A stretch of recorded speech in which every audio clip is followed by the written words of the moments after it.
live button has been hit. It says we're live. Okay. It claims that we are live. I will believe it when I see people in the chat over here. They'll start saying things like, oh, hey, we can hear you. We can see you. It says we have one concurrent viewer. It's a good sign. Is that you? No, it should be some of these people in the chat, but we'll see. Nobody's yet saying that. 30 seconds is all. There is that delay. Okay. You can do it. Nah, can't be shut. We might be. Aha! See? You are live. You are live. We can see you. Thank you. Thank you so much. I assume you can also hear us. Oh, let's make sure that we have audio. Aha! Yeah.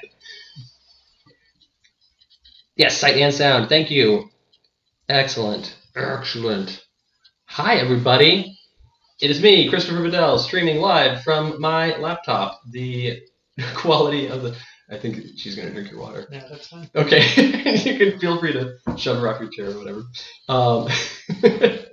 The quality of the... people are already noticing that. There we go. That tells me about how long the delay is. The quality of the video is probably worse than usual, and the audio, I'm sure, is mediocre at best because it's coming all from my laptop setup here. But it allows you to see me, this table, and my friend Jed. This is Jed. Do you prefer Jed or James for online purposes? No, that's... Either one's fine. This is Jed and James. Oh, well, you're just listed on the video as James, and then when I talk to the video, that's how I do it. Just to keep people confused. People are used to me lying to them to some degree when I do live streams or when I post things, and so this just fits into the whole. It's just part of it. Yeah, so it's exciting to see the chat. You can tell that I'm looking at the chat when I do this, and I get all close and weird. So other than that, I can't see the chat. It's too far away. But I will occasionally, if you, like a few people just tagged the chat, I can look in and say, oh, somebody says play Tempest. Wow, okay, well, I am going to ask you for what heroes I should play, although I'm not going to ask you for what heroes that Jed should play, because Jed is unfamiliar with this product, though not with Sentinels the Multiverse. Yeah, that's true. I've played the game several times, though not the definitive edition, and that's what we're going to be doing today. That is correct. That is very true. Keep on going. Keep on going through. Maybe I will close the invitation. Probably not. You're fine. You're fine. This is my cat. My cat's name is Syl. She is going to be passing through, although once we start playing the game, I imagine that it will become less common because she tends to stay off the table when there's stuff going on the table. So, all right. Okay, so with that said, this is Sentinels the Multiverse edition.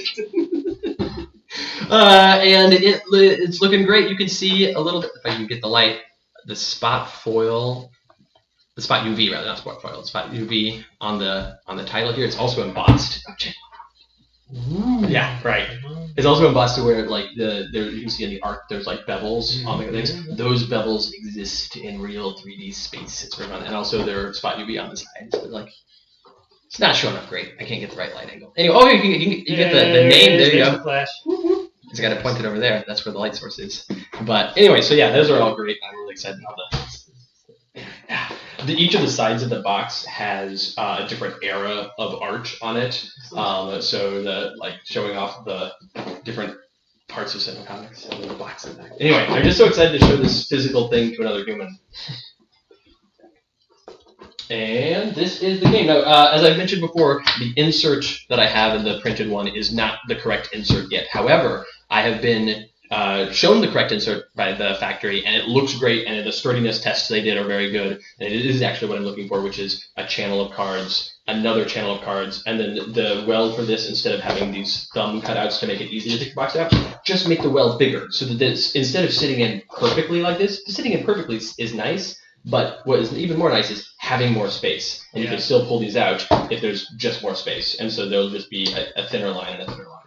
So yeah, if you're not sleeving your cards, you don't need another channel for cards here because they all fit perfectly. But if you ever want to add more cards to it, or if you want to sleeve your cards, you might want to split them up with like heroes and then villains and environments or something like that. So anyway, and then there's a box full of, I keep the character cards in the box because they fit there nicely, but there's also the various tokens, and then we have spinners for the HPs of the heroes.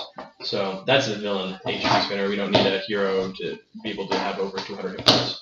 So Yet. In the core game, there's no heroes with over 200 points. I believe if I set these things here, they're not there. I can put it there. It's the branding for the line screen. There you go. Okay, and so then we have the rule book and the lore book. You won't need these things, although I will leave. Oh, God, I forgot this is in the final. The final printing of the rule book has a handy chart of useful information, but you just want to have access to that information. None for you. All right, so I have a handy Christopher full of useful information. And lies. I promise to mostly give you useful information. That's what I can offer at this point. So there's lots of heroes, many of which, maybe all of which you're familiar with already. I don't know. But we've got, what order are these in? We've got the Freedom 5, which is Legacy, who's your all-American, big, strong bruiser. I think Captain Cosmic may be the only one that I haven't either played myself or seen play. Okay, all right. Bunker is a guy in a big tank suit. Wraith is an urban rogue, uses stealth and gadgets to fight crime. Tachyon is a super speedster scientist. And, of course, Absolute Zero is a guy in a suit because his core temperature is at absolute zero, and he's very easy to explain and understand. And then, of course, they have their sidekick/intern, Unity. And then we have another team, which is the Prime Wardens, led by Argent Adept, a musical magician, fanatic, and avenging angel complete with wings and a sword and a chip on her shoulder that never will go away. We have, as mentioned, Captain Cosmic, who is a guy that controls golden constructs to do cool things. Tempest is an alien that can control the weather, shoot lightning. Haka is a big, strong Maori warrior who is just the biggest and strongest there is. And Ra uses fire to solve all problems in life. And not like in a creative way, not like, ooh, like maybe cauterize a wound or like cleanse. No, just burn it all down. So you get to play one of these heroes, and while you decide which hero, unless you already played, I am going to. I've taken already. Somebody suggested early on that I play Tempest, so I will. Unless you want to play Tempest, No, go ahead. because I'm happy to let you play Tempest. No, they're asking for. Okay. Well, I mean, but they might be asking for you if that was the thing you were interested in. But I will play Tempest, and I will play. I'm going to play two heroes for the purpose of this. But since Jed has not played before, he's going to just play the one. But I will take a suggestion from the chat as to who the other character I play is. But first, most importantly, what sounds interesting to you? Or do you have any questions about any of these chats? Well, have any of them changed notably since their original edition? Everybody's changed at least a little bit. The characters that have changed, the two characters that have changed the most by far are Bunker and Tempest, whose decks are very different than they used to be. But everyone else's decks is very similar to the way they used to be, but with some notable differences. Haka's namesake, his Hakas, are much more interesting now. They last for an entire round, and while he's doing them, he gets an effect, and then once they finish, there's a big effect for them finishing. Fanatic is even more of an extreme character than she used to be. Now when she is at 10 or fewer hit points, her effects are all much stronger. Absolute Zero just gets set up faster.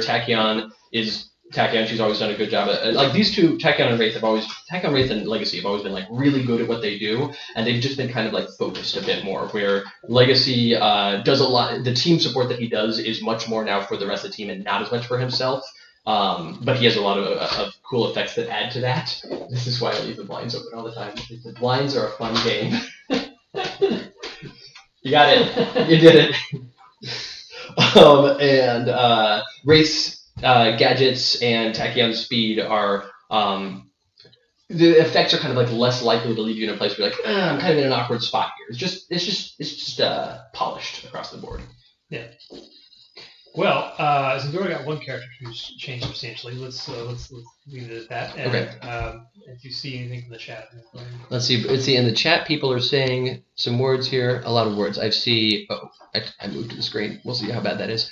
I see Absolute Zero. I see Tachyon. I see another Absolute Zero. I see Tempest, Captain Cosmic, Absolute Zero. Not one of the heroes from the example game, please. Okay, legit. The example game had in it, I want to say Legacy. Sure. I want to say Wraith.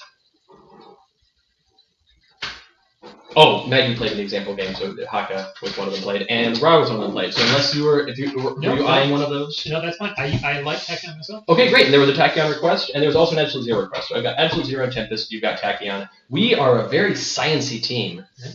Even Tempest, the alien ambassador, is himself a scientist. So this is, and Absolute Zero is not much of a scientist, but he's a product of science. Then for villains, whichever of those dials look best for you, I will take this very appropriately colored dial. You might note that the dials are a little bit like a little widgy, and that is because this is one of the reasons that we got a pre-production copy. That the rivets, the plastic rivets, were the wrong size for the holes that we had punched, and so we got the copy. We're like, that shouldn't happen. Easily solved, and in fact, it has been solved.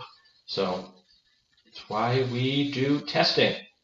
All right, so that's a very appropriate color for Tempest, and I'll take this color for Absolute Zero. And you've got the iconic burst for Tachyon. All right, so I'm sitting here with my 29 health and my 26 health. I'm going to swap these, and I'll do... Wait, hold on. Where are we going to... So the question is, do we want to put... Yeah, that's what we'll do. So I'll put the villain here, where my hand is visible. Yes, great. In fact, this will be off the table, so I'll be able to move Absolute Zero Tempest over. I'll put the villain here, then we'll go hero, hero, hero, and then we'll have the environment here. So the villain and the environment will be upside down from your perspective, dear viewers. I did bump it, but it's fine. We didn't lose any table space, it looks like. Okay, how's the chat doing? All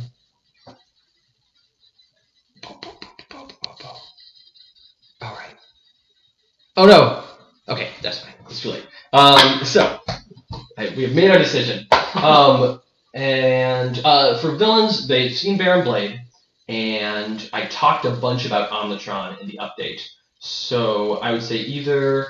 I can do it this way. I can say either Citizen Dawn or Akash Buddha. I'm pulling out Matriarch and Boss because the boss fight's so mean, and it's a bit of a deep end. Both of these are no slouches, but I don't know if either one seems perfect. I think I have lost to both of these. Oh, so, that's a good sign. In the previous version. So let's. Both of them sound good to me. I think we want a solid fight. Okay, well, I mean, if you want, we can leave it up to chat. Yeah. Okay, great. So between Citizen Dawn and people are saying boss. Between Citizen Dawn and Akash Buddha, do remember this is Jed's first definitive edition game. And then for environments, they've seen Megalopolis, they've seen Insula Primalis.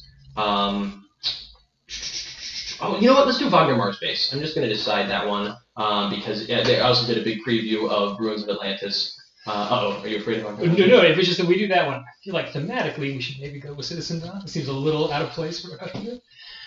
You know what? You accidentally send a seed up to Mars, and next thing you know, she's trying to take over some new lands. No, I mean, man. So everybody's voting. It's great. They're saying Akash and Voss and Don and all that stuff, but nobody's tagging great in the game, so it doesn't count. Let's see. Brian tags Voss as the perfect opening villain, and Adrian says Akash. And then Joe says Citizen Dawn, so I'm going to wait for a tiebreaker. And there's Josh with the Citizen Dawn. So it ends up, ups and downs, but it ends up with Citizen Dawn. Don't worry, they're all a good time. Where's the stack of villains? Here they are. So these are the villains, but then there's also events that you can play through, which tells you the comic book story of what happened in the event. It shows you the cover, and then it gives you like a slight mechanical change. And then when you defeat the event, it tells you the rest of the story, shows you the numbers and the names of the comics that were in it, shows your cover, and then it gives you a actual mechanical benefit to it for future games. So there's regular events and critical events. But none of those are what we are messing with today. All right. So I'm done with all of this stuff. This is great. Citizen Dawn. She's no slouch at all. She starts with a measly 80 hit points. Not even a concern. Okay, I'm actually going to move that box because it's now in the way of what we're looking at. And with that, I can put all these cards in the lid so that somebody who's right there behind me doesn't run off with them. Any tokens we're definitely going to need? So the tokens we have, these are +1. These are the bad tokens. Yeah. These are the good tokens. These tokens are for you cannot deal damage, or target is immune to damage. Target is immune to damage. Well, it looks like that.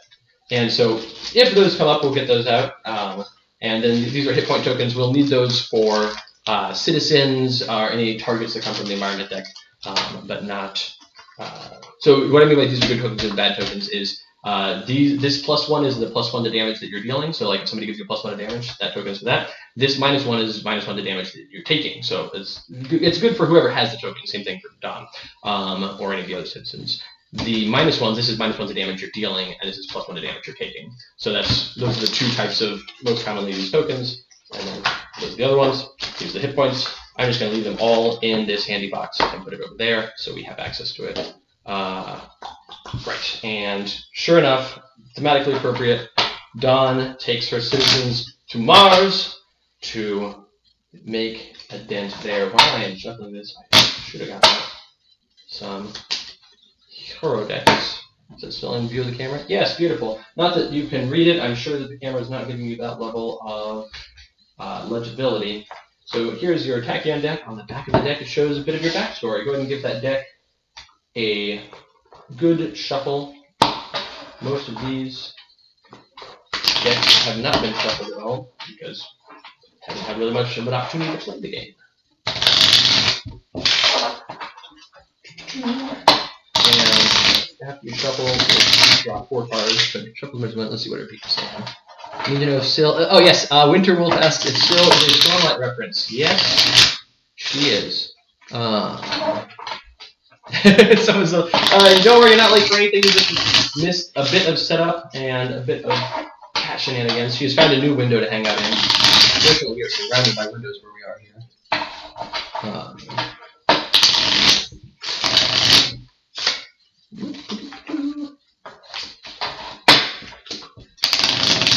These cards have an excellent feel. Yeah. The finish of these cards is the same finish that the final product cards will have, but not the same thickness. The final product cards will actually be a little bit sturdier than these. These aren't bad. No, they could be better. Right, I'm done with this box. So it is going to live over here. Alright. Cool. I guess I could do a thing where I set up the YouTube chat to be on my phone, and that way I would have just like a different place to look than all the way over there. But this is the janky Christopher's Kitchen setup that we're using. So yeah, the setup that I like to do, but for each of the runners, I like to have the deck and then the character card over the deck, and then the HP dial over that, and then put the trash here and my played cards here. But really, whatever works for you. See, this is what happens when the screen gets bumped, and you'll be able to put it. Every little bit counts. Okay, perfect. So we've got Citizen Dawn. Oh, and I need Dawn's deck. It's going to be an easy fight.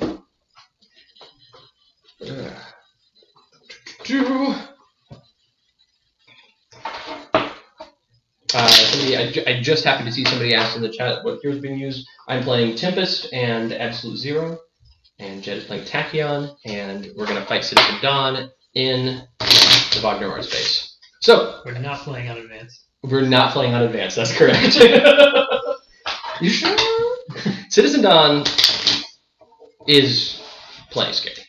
So at the beginning of the game, we note that her card on the side here has setup instructions, which are a little awkward to read when they're side views, but they're only for the very beginning of the game, and then we'll turn it back. Now, this right off the bat tells us about a thing that you don't have access to, or you don't have prior memory of. So, Sentinels of the Multiverse, play, power, drop. Well, actually, the turn structure has always been do any start of turn actions that are on cards, play, power, draw, do any end of turn actions that are on cards. And so now cards have on them start phase, end phase, which is when the start and end things happen, and it goes start phase, for heroes, start phase, play phase, power phase, drop phase, end phase. And this is the same thing for villains, except without all the extra stuff. It's just start phase, play the top card of their deck, end phase. And environment decks now work the same as all the other decks, whereas they used to be like weirdly different and not have one-shots and ongoings, and there was no reason for that.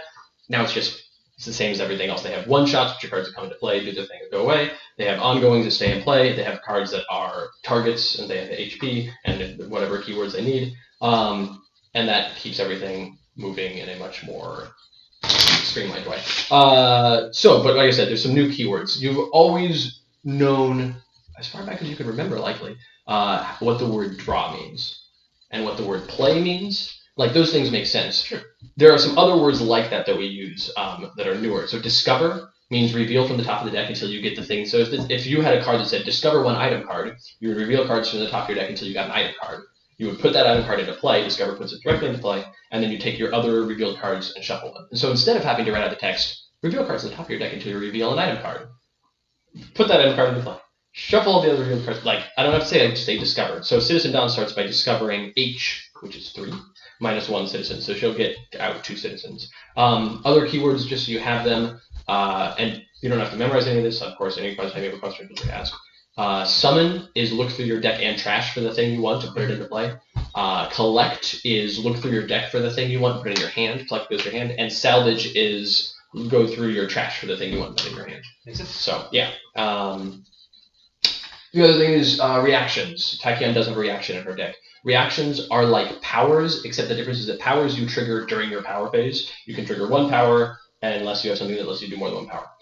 Reactions are when you would be dealt damage, you may react by activating any reactions you have in play. If you happen to have multiple copies of the same reaction in play, you can only do the one, but that is impossible. There's like a corner case rule that exists, but I've just designed around it so that actually can't happen. But the limit for reactions is you can only use each reaction once per turn. So if you have a reaction in play and you get hit and you react with that reaction is spent until the next turn. Not necessarily your next turn. If Citizen Dawn hits you and you react to it, and then Tempest is like, ha ha, and hits you, you can react to that too, except you can only react to damage from something that isn't of your type. Your type being hero, villain, or environment. So you can react to the environment damage or villain damage, but not hero damage. Okay, that was a lot of stuff. Kitchen setup involves improve. Okay, great. All right. Oh, right. Somebody said landscape joke coming up. The other thing that's true about environment cards is that they're not in portrait orientation. They're in landscape orientation because environments are landscape. Thank you, chat, for reminding me that I have a dumb joke that I like to do. As if I have only one. So, Dawn starts with her 2 citizen cards. So we reveal the first card. It's Citizen Autumn. She is a citizen, so she comes into play. And she just hangs out there. Second one is Citizen Hammer. We're starting with a lot of fire. So right off the bat, we've got Citizen Autumn. Oh, yeah, that's not going to show up real well. And Citizen Hammer. The cards are not as dark in this video as they are in real life. Blame the awkward lighting and the bad video camera. So we've done our setup. That's the entire setup for her. Mm-hmm. I need to draw hands of cards.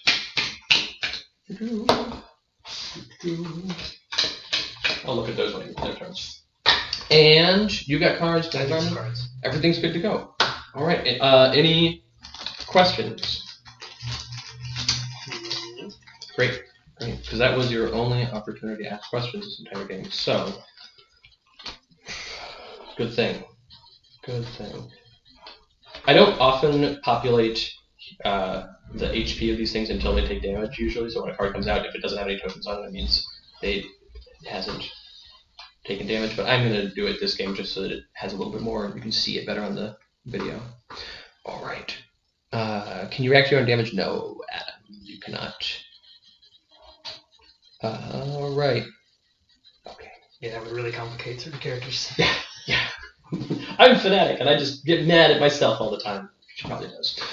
Citizen Dawn is the start. We always start with the villain turn. We go villain turn, run the table, your turn, survivor turn. Citizen Dawn, first thing we do is any start phase stuff that's in play. And when we're like, wait a minute, there's 2 different start phase things in play. What order do we do then? The order they came into play, which is always easy to tell because you look at the cards and we'll always play the cards. When you play your cards, and any cards you have that stay in play, just lay them out like you're writing a sentence or reading a book. And that way you're like, wait, what order do these things happen? In that order. So, start phase. If there's at least 8 citizen cards in the villain trash, she flips. Well, currently the villain trash is empty, so she's not that mad yet. And she only flips once this game. So, then Citizen Autumn says Citizen Winter, Spring, and Summer each destroy an environment card. So if her friends were here, they would be destroying environment cards that currently don't exist. So it doesn't matter at all. But the start phase things are there to be threats for the future. Then she plays a card for her play phase, and it comes out next in line. It's an ongoing card. Return with the Dawn, ongoing. Play the H-2 citizen cards with the lowest HP from the villain trash. So she's going to already start pulling her citizens out of the trash every turn. But it is an ongoing card, and there are things that destroy ongoing cards. So that is during her start phase. Nothing will happen yet. We've done her start phase. We've done a play phase. So now for her end phase, first off, she deals the hero target with the highest HP, H-2 energy damage. So that's 1 energy damage. I've got 26. 27. I've got 29 with Absolute Zero. Absolute Zero is happy to be the one taking that damage. So I take 1 energy damage, and Absolute Zero is like, I do worse to myself before breakfast. Blake's got problems. All right. Citizen Autumn, end phase. She destroys ongoing cards that belong to heroes. which ones don't really matter. She's a pretty nice start because we don't have any ongoing cards to destroy. But we will. Citizen Hammer, on the other hand, deals each hero target 3 fire damage. Ouch. Yeah.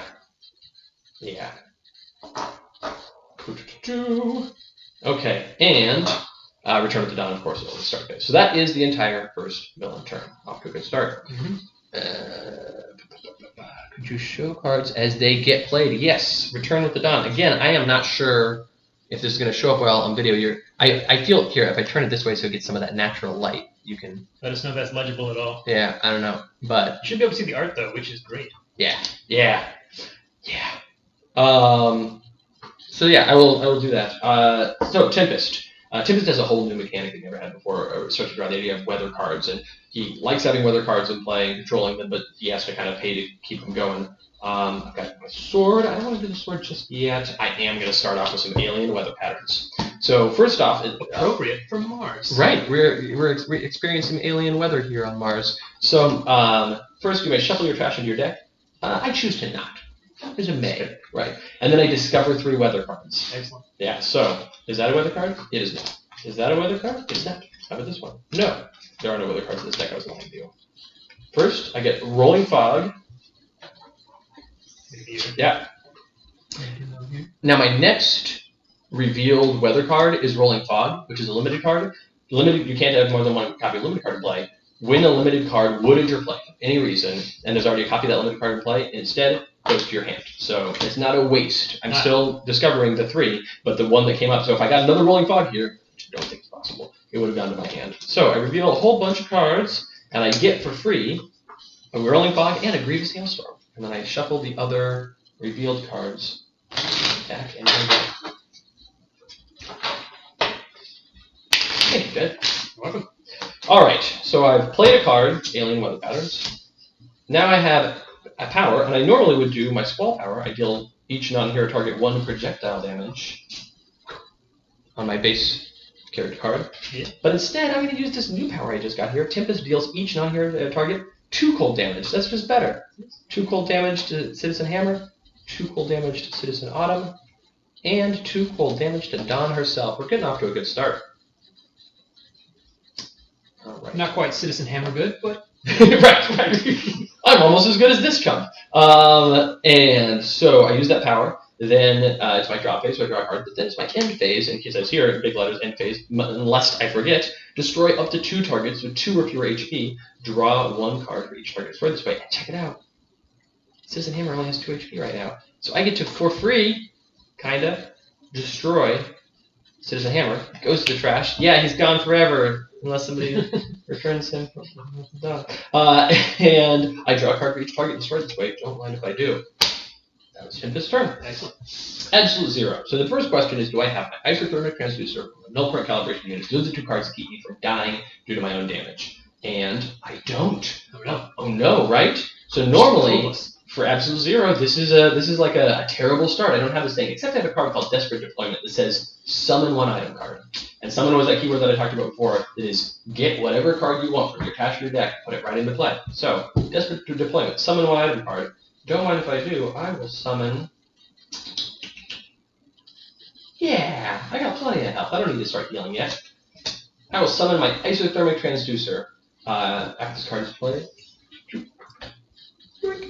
And it says after this card is played, you may play a card. And so, since I just played that card, I will play a card, and I am going to play another Desperate Deployment. Oh yes, to get out my null point calibration unit. This is a really great start, actually. And since I summoned it, I shuffle my deck. So now I have both of my need these cards to be alive cards out. I can still play 1 more card because null point calibration unit is allowing me to do so. So I will play Cold Snap. I deal myself 3 fire damage. Yes, I do. When I take fire damage, I can deal 1 target that much cold damage, and I will deal Citizen Dawn herself that much cold damage. Then, Absolute 0. Hey, bud. Yeah. She was thinking about it. She wasn't on the table yet. But, here, I'll put a box lid right there. Fascinating. In the box lid immediately. Yep. If she fits, she's it. Perfect. Thank you for being a textbook cat. So I deal myself 3 fire damage, which outputs the 3 cold damage, and then I deal each non-hero target 1 cold damage. So an extra 1 here, and an extra 1 here. And then my 2 desperate deployments finally finalize. Each of them says absolute 0 deals himself 1 fire damage and 1 cold damage. And so I deal myself 1 fire damage, which outputs 1 cold, which hits her for 1 more. And then I deal myself another. Actually, you know what? Question. What sort of things are you going to do? Do you think you're going to take out Autumn? Are you going to take out this Return of the Dawn ongoing with a card named Blinding Speed? I'm pretty sure that I can do that now. Exact thing. Okay. So, yeah, that's going to happen. Okay, alright. So I can't kill her. I'm not going to do a lot of damage, I don't think. No, that's fine. I can kill her. So rather than putting that damage on Dawn, I'll leave Dawn at 74, and I'll ping Autumn for 1. And since I dealt myself 1 fire and 1 cold, the 1 cold bumps my health back up to 22. So the same thing's going to happen again. This desperate deployment is going to hit me for 1 fire, which would bring me down for 1, which hits her for 1 cold. And then I hit myself for 1 cold, which shields me back up. Okay. Whew! Absolute 0. Still complicated. Much more streamlined than before.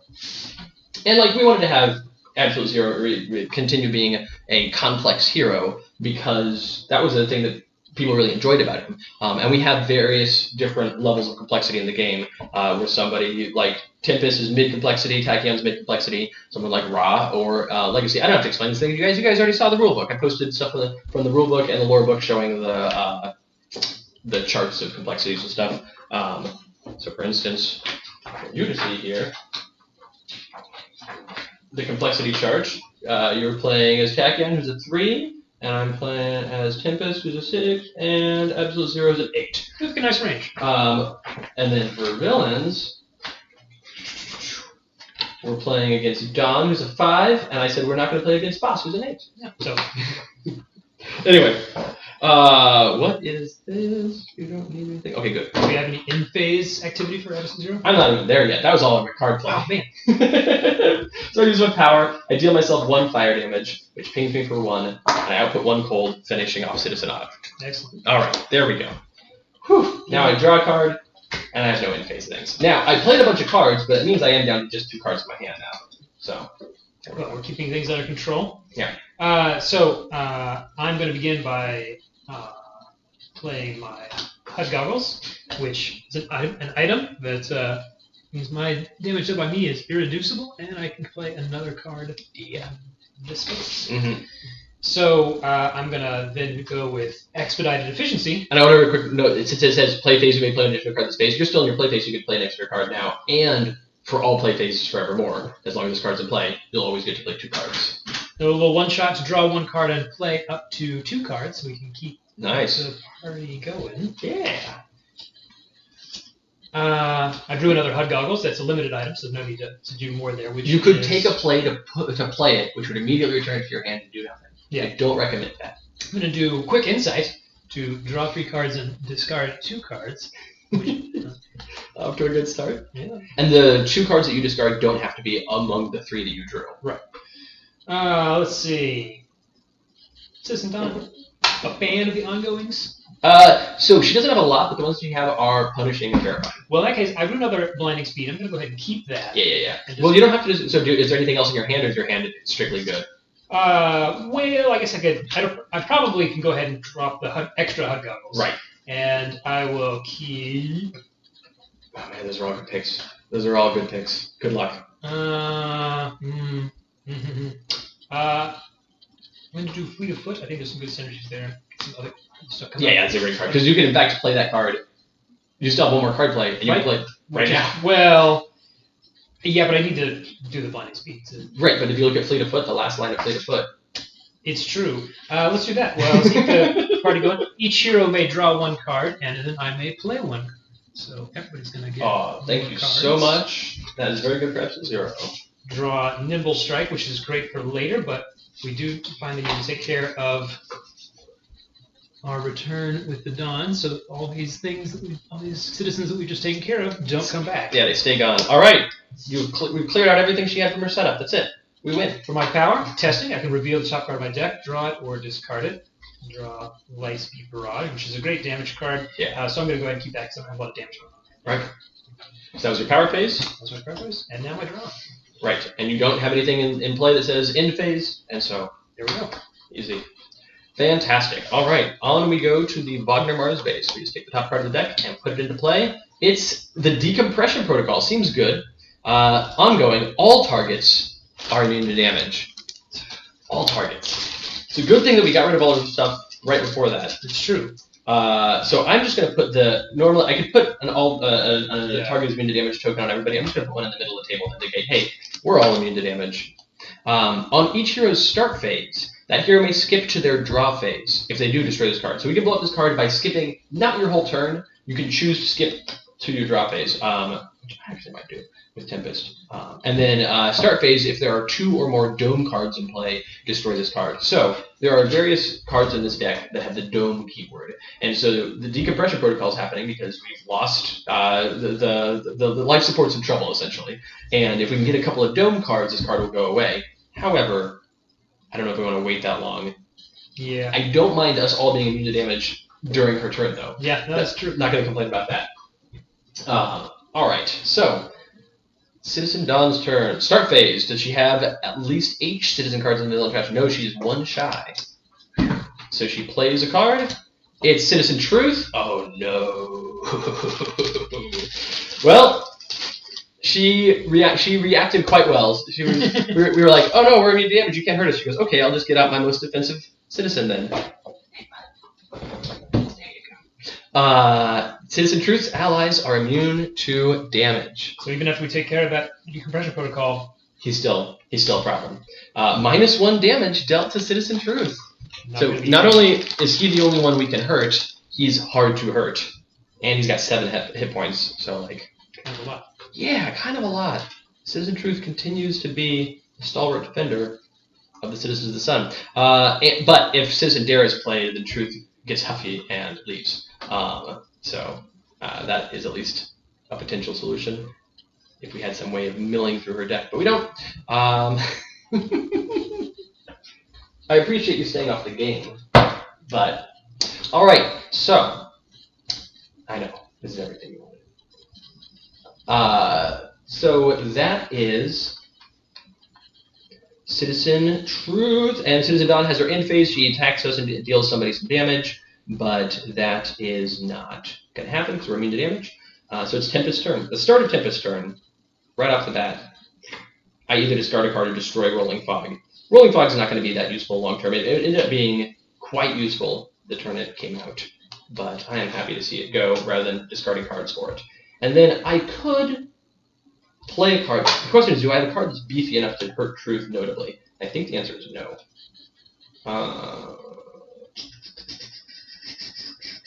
I can deal 2 damage to him, and then 1 damage for my power. So the question is it more useful for me to deal 3 damage to Truth, or I can't even, though. Yeah. I can't even. Right. Yeah, no. It would because just, of the Decompression Protocol. Right, so the question is it more useful for me to get set up, or no, I don't think so. I think what I'm going to do is skip from my start phase to my draw phase, since it means I still draw a card, and since I neither played a card nor used a power, I get to draw 2 cards. So that's nice at least. And that will be very helpful. Go ahead and flip that over so I know that, yeah, because that way, like, the discard pile is clear. Okay. This is the way it works in my brain. All right, so I skip to my play draw phase, drew cards. I have no end phase things. That's all for Tempest. Absolute Zero is excited. He's going to play Focused Apertures, which increases cold damage dealt by Absolute Zero by 1. Just cold damage. There we go. A little bit of light. And so when I have just normal +1 to all the damage I deal, I put it on the character card. When I have situational damage like that, I put it on the thing. Most characters don't have like specific type of damage increase, but for Absolute Zero, it's important because of how cold damage works. So +1 to all cold damage dealt by me. That's my card play. For my power phase, I will deal myself 1 fire damage. When I take 1 fire damage, which I do, I output 1 cold damage, and since I'm doing cold damage, I get to increase that by 1. So I deal 2 cold damage to Citizen Truth, which is just 1. But you know what? It's something. It's true. It's something. So I played a card, I used a power, I draw a card, and that is the end of my turn. Well, we don't have any ongoing cards to take care of. So I have the HUD goggles and the ability to play 2 cards this phase. Mm-hmm. Let's see, how much do I have in my trash? I think I'm filling up a pretty good trash pile here. That's true. It might be worth it. I have 6 cards in my trash. And damage dealt by using reducible. Right. So I'm going to start off with a nice. Well, actually, no. Let's get. Let's go ahead and. Well, I'm going to play Nimble Strike first. Okay. A one-shot attack and deals 1 target 2 melee damage, irreducible. So Citizen Truth is going to take 2 melee damage, and I may draw 1 card. All right. That increased the size of my trash. It did. So now I've got 7 in there, and that's going to make my Lightspeed Barrage considerably more potent. So attack down deals 1 target X melee damage, or X number of cards in my trash. That's 7. And then after I'm done, I shuffle my trash into my deck. All right. Does that include Lightspeed Barrage itself? No, because Lightspeed Barrage is not yet in it's still resolving. So this card is in the ether of I am a one-shot card being resolved. Then the trash, once the card is entirely resolved, then that card goes to the trash. So you're still left with 1 card in the trash. Yeah. And you handily take out Citizen Truth. So it is a worthwhile thing to note that Lightspeed Barrage, for any of you Tachyon fans, Lightspeed Barrage works differently than it did before. It still does the big hit based on cards in your trash. It no longer cares about burst cards. It just cares about cards in your trash in general.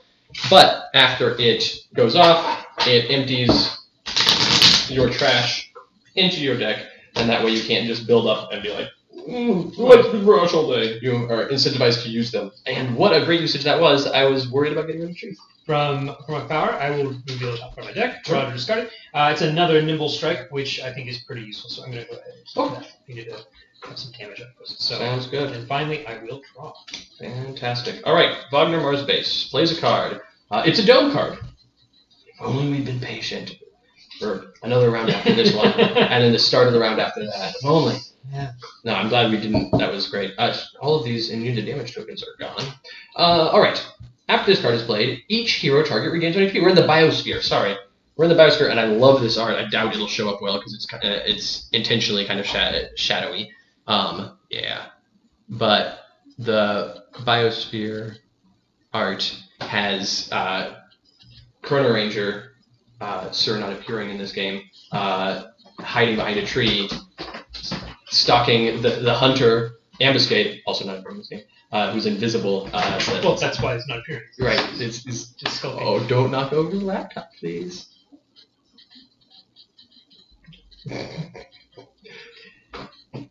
All right. So we all gain an HP from All the heroes. All the hero targets regain 1 HP each for the Biosphere, and then during the start phase, a hero may discard an item card, and if they do, they may play a card. So if you had like a spare head goggles, you could discard it to get a free card play during the environment turn, which is nice. The dome cards, as you see here, are frequently quite useful to the heroes. This is a normal, good place to be hanging out. But terrible things can happen to a fairly fragile dome when you're fighting a villain on Mars. So, life advice there. All right. Okay. I fight all my villains in periods. That is a place you can fight villains. Yeah, not in the core game, but you can. I like to fight them in twos. On the internet. Actually, I don't. Oh my gosh, I played a long game on Tabletop. Have you messed around with Tabletop Simulator at all? The program? No, I haven't. Okay, so there's a Steam game. Yeah. It's not really a game. It's just a physics simulator called Tabletop Simulator, and it is amazing in that like it can replicate all of the physics of everything, and it just is. I cannot. Somebody described it as board game quap. Because you're just like, move the card, turn the thing, oh no, Like, I'm trying to like move a card and move my mouse too fast, and the card's gone. It's in that uncanny valley of physics simulation. It's like, well, this is very good, except that my hands aren't the thing. I wonder if Tabletop Simulator works in VR, if it were any good at VR. It's like that surgery simulator game. Yeah. I've not played it, but I've seen videos of it, and it looks hilarious. Yeah. Oh my goodness. Are you familiar with the game Octodad? Okay, so Octodad is a guy who's an octopus. Sure. It's a video game. It's a guy who's an octopus. He wears a business suit and he goes to his job. He's an octopus who's like pretending to be just a regular dad, just a regular guy. Does the business suit have 8? He uses multiple of his tentacle arms to be limbs. So he has 2 tentacles for each leg and 2 tentacles for each arm. And then he has his head that comes up the top, right? Okay. Buying off the rack, I guess you do what you have to.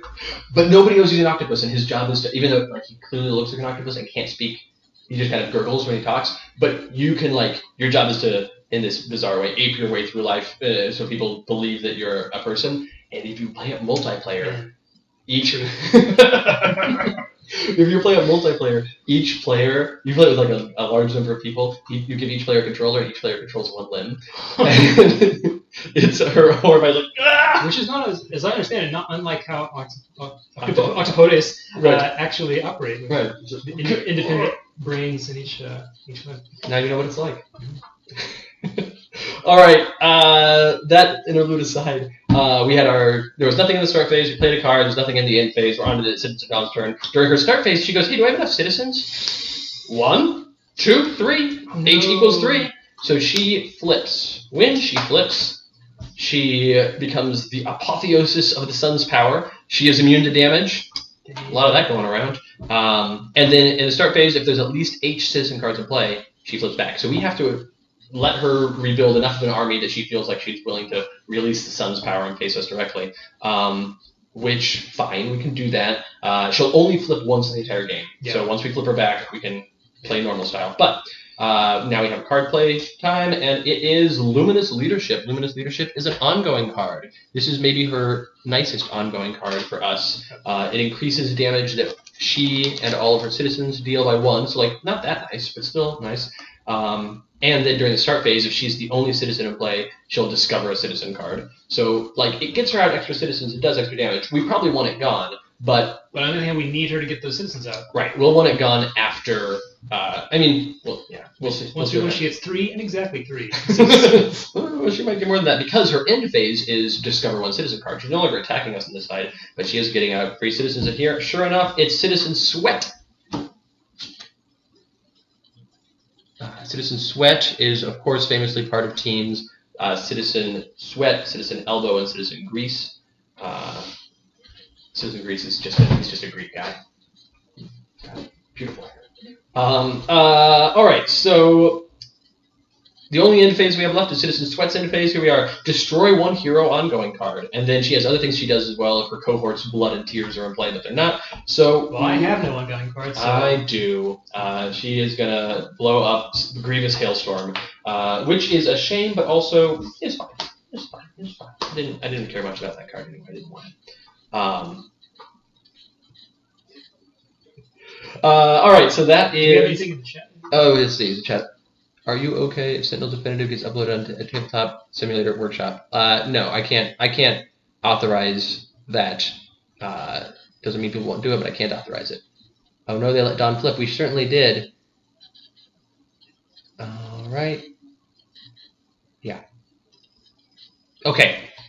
We do have, the bottom said, somebody said maybe they have some plans for team mode. Oh, we do have plans for team mode, but that's not in this set. Team mode doesn't happen for a while.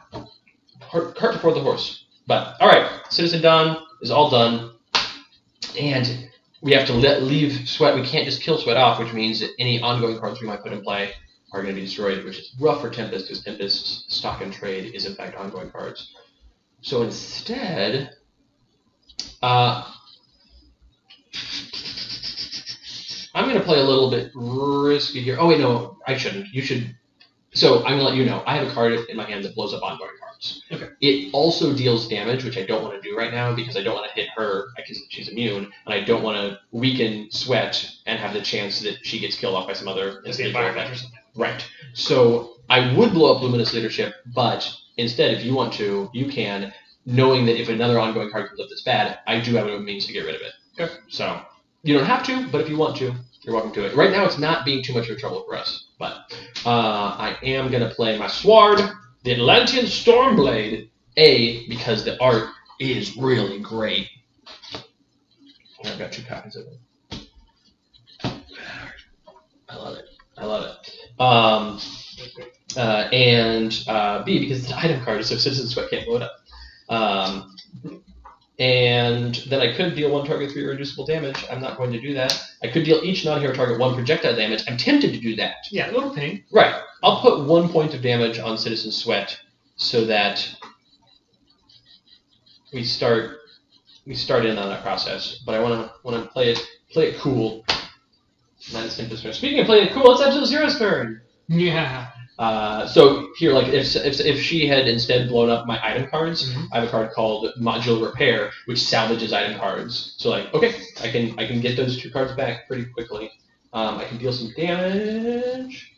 Ooh, 23, 21, 25. 25. So you're the highest. The target with the highest HP is most likely to get hit by things. So I am going to put an Ice Shield on you. After this card is played, select 1 target. That target is immune to damage. Attack again, you're now immune to damage. Thank you. When this card is destroyed, I may draw a card and play a card, and start phase with this card will destroy itself. Although it is an ongoing card, so in phase she will destroy it. But that way, if there's some other ongoing card you want to have, but that'll happen after. Oh no, this is a terrible plan. This is a terrible plan because another card that comes out will act after her. No token for you.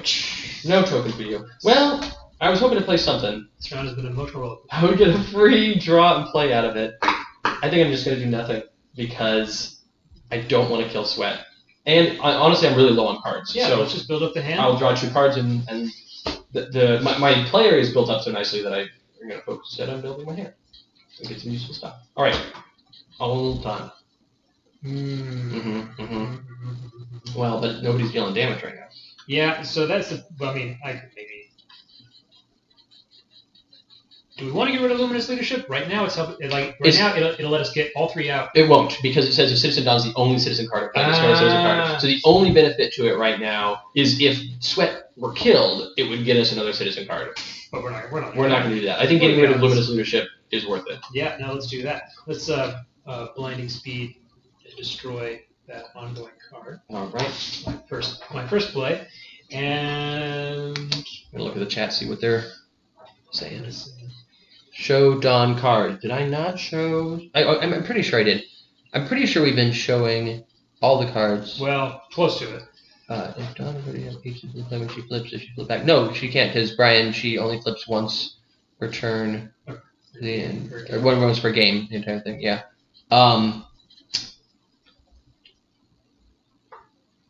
Yeah, folks. As we play cards, we're trying to show them, but we are on a delay. The chat comes in about 30 seconds after words. So if you feel like they haven't shown it yet, don't worry, we will. Pretty sure we've been showing everything. I've got a great idea. Yeah. We got some ongoing. No, we don't. We don't have any ongoing cards.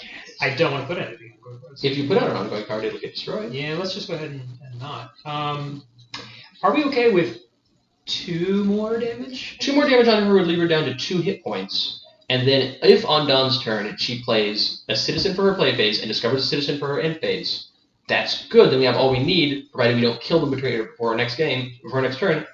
Yeah, why not? What's the worst that could happen? Well, is the environment likely to do too much? Not likely. Okay. Well, Nimble Strike, then it is. I'm going to deal 1 target 2 irreducible melee damage and then draw a card. And for my power, I will reveal the top card of my deck, draw it, or discard it. It's a Sonic Vortex, which lets me deal quite a lot of damage to. That'll be useful once. Once they're all out there, I'm gonna keep that. Yeah. And I find out that I use her power for the discard about 30% of the time because you want cards in your trash. Yeah. But the cards in your deck you also want in your hand. Right. So like. Well, we don't have like a zillion targets, so I don't need my trash to be your turn. Sure. For Sonic Vortex. For Sonic Vortex, but you also. Do you have another Lightspeed Barrage in hand? I do. So, like, as soon as we can get that pointed at Dawn, that'd be nice. Anyway, yeah, but I draw my final card for the turn, and I'm done. Great. Start phase. 1 hero may discard an item card. If they do, they play a card. I actually don't think I want to. Yeah, I definitely like my goggles. Yeah. Well, you can't discard a card in play. Discard is from hand. Yeah, sorry. I think I'll want to do that next turn because I have an extra sword. I have a sword in play, an extra sword in hand, and that'll give me a free card play. But the card that I would play right now is an ongoing card. Nah, I don't do that. Right. So I'm just going to let the Biosphere hang out, and we'll play another environment card. It's the Self-Destruct Sequence. Oh, great. On each hero's start phase, they may skip to their power phase. So you skip your play phase. And after the hero does so, they put one card from their hand under this card. And in start phase, if there are 0 cards under that card, Wagner's base explodes. That's bad. Yeah, we want to avoid that situation. Yeah. There we go. I think that's like sort of legible. It's pretty good, I think. We can't really see the same output that you guys are seeing, so I hope it works. People are responding to the things we're saying, so I assume the audio is solidly good enough. Yeah, well, we're definitely going to want to get some cards under there. Yeah. Does Dawn deal count herself as a citizen? She does. Yes, you are correct. Yeah, she's a citizen. So right now she does have 2 citizens in play, so she only needs 1 more citizen. Yeah. Okay. That is the environment turn. There's no one-phase stuff, although we're going to want to start banking cards under that, or at least 1 card around. Citizen Dawn. She, for her start phase, doesn't flip and has no other start phase things. She plays a card. It's a citizen. It's Citizen Tears. So she has her necessary 3 cards. It's going to hurt. Having Sweat and Tears in play is going to not be fun. And then in phase, we discover a citizen card. Citizen Summer. Okay, an important rules corner cases just happened, which was I was told to discover a card. I revealed from the top card of the deck. It was the card that I needed. It goes into play. I don't shuffle the other revealed cards. I don't shuffle the 0 other revealed cards into the deck. It doesn't cause a shuffle state unless it needs one. So we've got Sweat, Tears, and Summer. Here is this Citizen Tears. She is mean. She is scary. We also have Citizen Summer. Also mean and scary, but in a different way.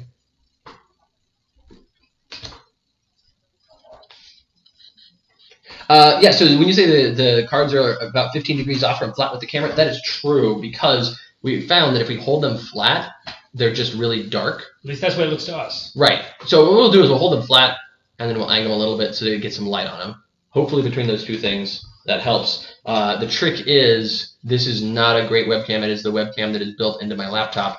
As I mentioned, this is a janky setup, but that's what we can do. All right. Yeah. Okay. That is Dawn's turn. So now we go Sweat, Tears, Summer, and have a great time with it. So first off, we go out Story Ongoing card. We have planned for that. Yep. Except we have no one. but here Ongoing card. Whew. Yeah. She would have destroyed an environment card there. Then if Blood's in play, she wants to get rid of the Self-Destruct Sequence. we would let her. We would let her. If Blood's in play, do stuff, but there's no Citizen Blood in play. But Citizen Tears is in play, so Citizen Tears deals each hero target 1 melee damage. And that just happens. I've got nothing to do to stop that. And then Citizen Tears says each hero discards a card. Well, that's okay. That's all right. I discard a card over here. Oh, Absolute Zero's not excited about that.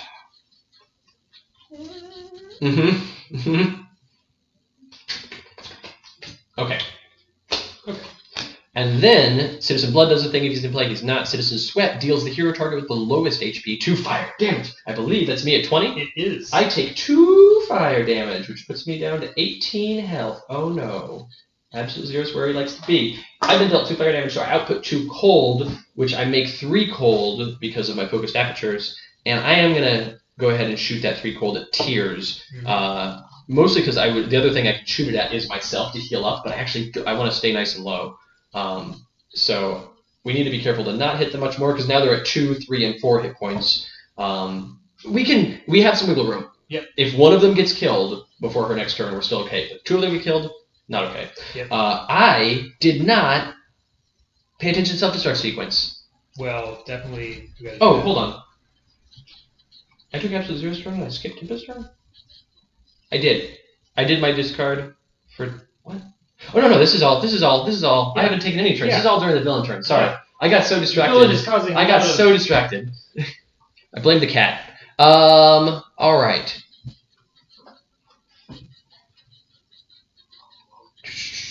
Okay, there we go. That was Tears' turn. Summer takes her turn in phase. She deals the 2 hero targets with the most cards in play 3 fire damage each. Well. I'm definitely one of the most cards in play, so I'm going to take the 3 fire damage. We're both tied.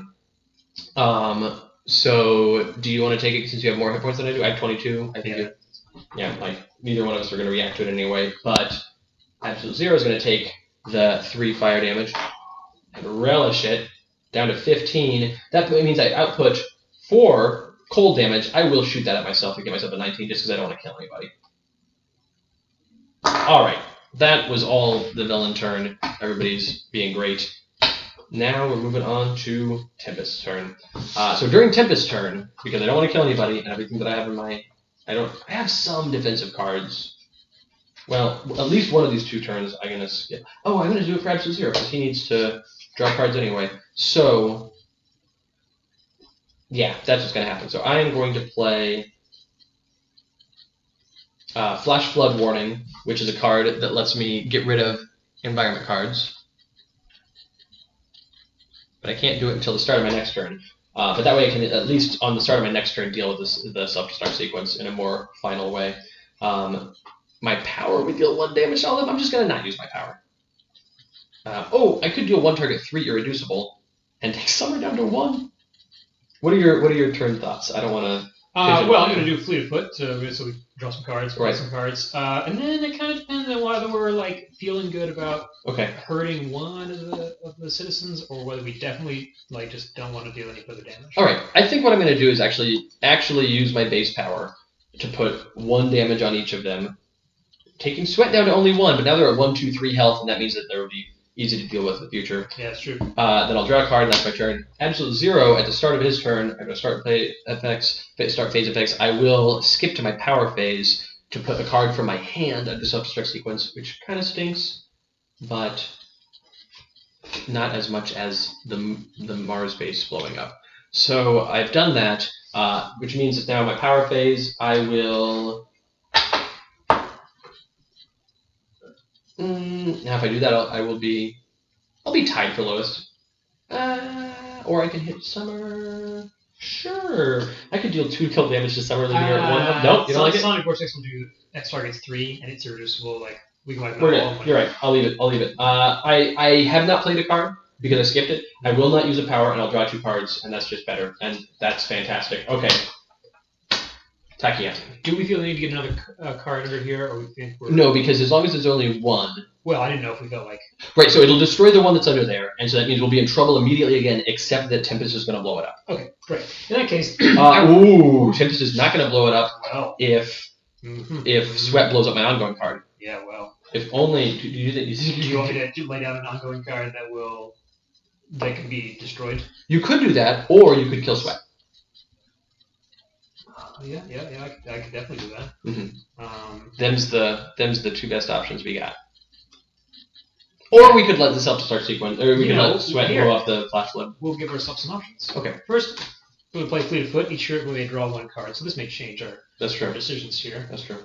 And then Expedited Efficiency, draw... so I may play 1 card. I'm going to play Expedited Efficiency, draw 1 card, play up to 2 cards. You think I'd know where my mark was? Eventually. By now. So bad. I'm going to draw. Excellent. Another copy of Pushing the Limits, which I already had. And I will play up to 2 cards, so 3 plays up here.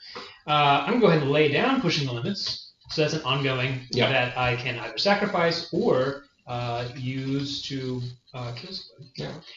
If you sacrifice it, then you won't take the negative damage from it. Also, you get to play another. That's a free play because it gives you another card during your play phase. Yeah, it's true. I may not actually need quite that many. No, it's true. It'll at least let you draw extra cards in your turn. Don't want to do Hypersonic Dash. I think that's gonna probably hurt too much. Yeah, I think I'm actually. You gonna rest? I'm gonna rest. Given all that, actually. So power. Reveal the top card of my deck. It's another copy of HUD Goggles. I'm gonna go ahead and. Nobody's destroying items, right? Correct. So I'm going to go ahead and drop that to keep my trash nice and full. Nice. And then finally draw.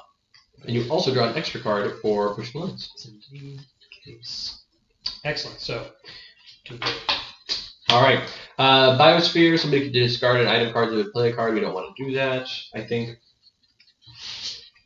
I could. No, I already dropped that goggles. So there you go. But I don't think we want to be playing cards right now anyway for risk of... Oh, yeah. Well, I have some other stuff to draw and so forth. Oh, sure. Self-Destruct Sequence tries to blow up, but it can't, so the countdown continues till it's right at the point of almost destruction, and then we play a card for the Multiverse. It's the Red Dust Storm. It's a one-shot. Oh no! Oh no! Destroy H-1 item cards. We're going to lose 2 item cards. Well, I definitely blow up my sword. And for Absolute Zero over here, I am going to blow up my null point calibration unit. I mean, I can drop the hood buckles if you really need that. Nah, Okay. I like you playing lots of cards. Okay. And like I said, I have a card that can get it right back, and in fact does some other good things. So that's not the worst. And then we destroy 1 dome card. So the Biosphere, unfortunately, goes away before it could ever help us. And Red Dust Storm's a one-shot, so it also goes to the trash. All right. Citizen Dawn, start of your turn. Does she have at least 3 citizens in play? Look, she does. She has 4. So she'll flip. She is no longer immune to damage. And then she doesn't care about her start phase text anymore because she can't flip again. The cat is sleeping right here with her face practically on the keyboard. As long as she doesn't push any buttons, it's fine. Don't do it. All right. So that is all the start phase stuff. Oh, no, Citizen Autumn, Winter, and Spring. Right, since summer is the only one here. Unsurprisingly, if you have summer, spring, winter, and autumn out, it's terrible. Yeah, no, that's true. Okay, so she plays a card. It's Healing Light. She regains 10 HP. She's back up to full. Well, we tried. And she restores all other citizens to their max HP. That was a real good card play for her. Yeah. Good for her. And then, to add insult to injury, she deals the hero target with the highest HP 1 energy damage. 21, 19, 22. It's 22. That's fine. Tempest is fine to take that 1 damage. That is not the thing that I'm concerned about in this game. All right.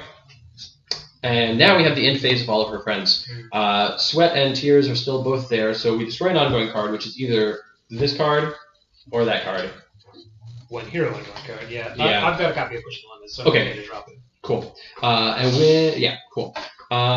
And then Tears deals each hero target 1 melee damage. And then Tears makes everybody discard a card. No, I don't want to discard that. That's important. And Absolute Zero will discard one of those. Okay. And Citizen Sweat deals the hero target with the lowest HP 2 fire. And that's why I kept my Isothermic Transducer. I take 2 fire damage. Absolute Zero does, rather. And when he does, he deals 1 target that much cold damage, so 2, but I kept my focus after, so 3 cold damage to somebody. And I'll put it on Summer. Let's put it on Dawn. You're right. You're gonna start cleaning house. Yeah, I can kill all Like your confidence. I also believe that it's true. And finally, Citizen Summer deals the 2 heroes with the most cards and play 3 fire damage each. It's definitely Absolute Zero again, which he loves. And we're tied. I'll take it over here. So Tempest is down to 17. Since I had that extra copy of Pushing the Limits, I'm actually glad to have dropped it because I didn't take the 2 fixed fire damage at the start of my turn. That's true. And now the 4, I took 3 fire, so I put 4 cold, and I'm going to put the 4 cold on Dawn again, since you've got that all taken care of. And that is the end of the villain turn. Starter Tempest turn. I blow up my Flash Flood card in order to get rid of this Self-Destruct Sequence. Yeah. Then I am going to play... You don't care... You want me to just focus on Dawn, I assume? Yeah. Okay. I'm going to play Thunderclap. Oh yeah, please. It's a really awesome art.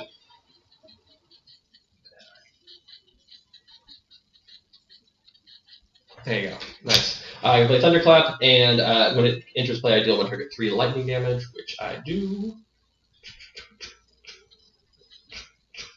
All right. And then when it's destroyed, it does things, but I'm not doing that now. And then my only power that I have is deal each non-hero target 1 projectile damage, which I know is wasted on these friends because of the purge you're about to drop on them, but I still do it. I'm incorrigible that way. And more importantly, I sneak a point of damage onto Dawn herself. And that is Tempest's turn, because I have no end phase things. So now for Absolute Zero's turn, I will play Modular Repair, I salvage one item. Why, look, it's that card that I blew up a couple turns ago that I wanted. Salvage puts it into my hand, but the next line is you may play a card. So I'm not cheating. Don't worry. It's so dark. Okay. And then after playing, so I salvage this. I play this card. When after I play this card, I may play a card. I will play my high yield coolant tanks.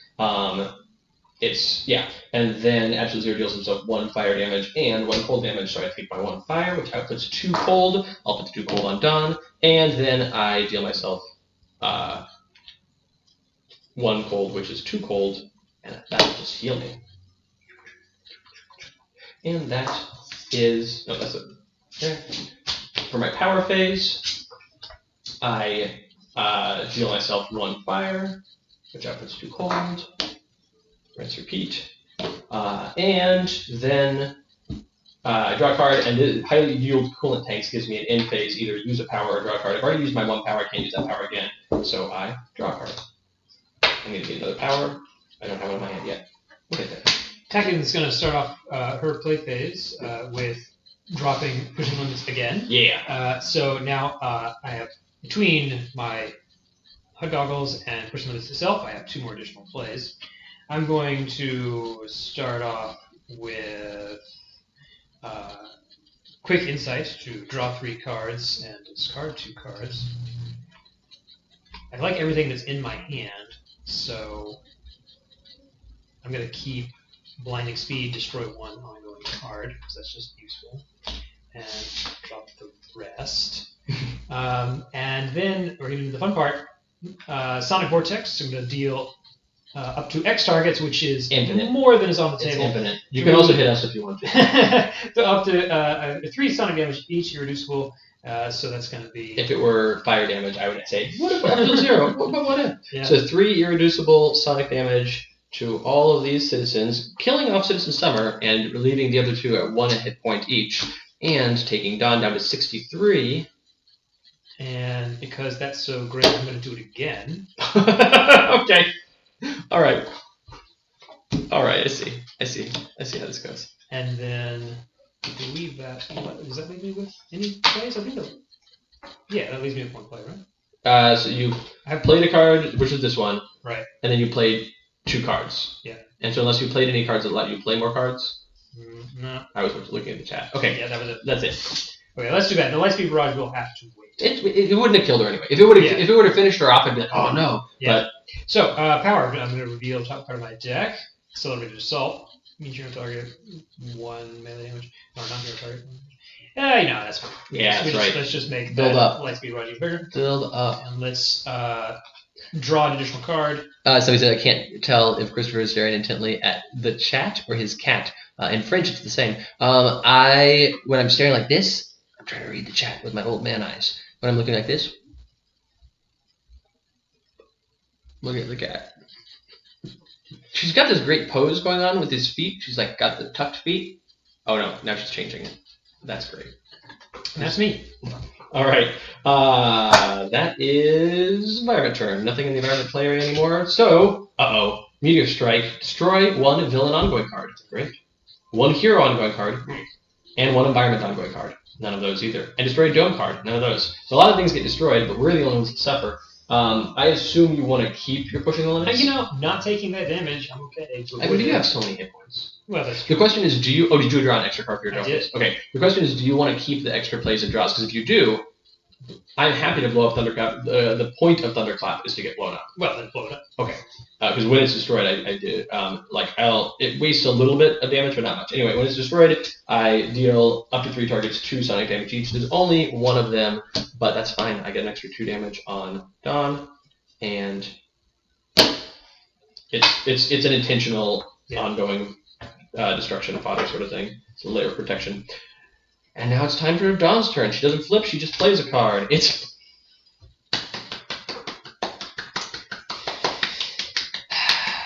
Devastating Aurora!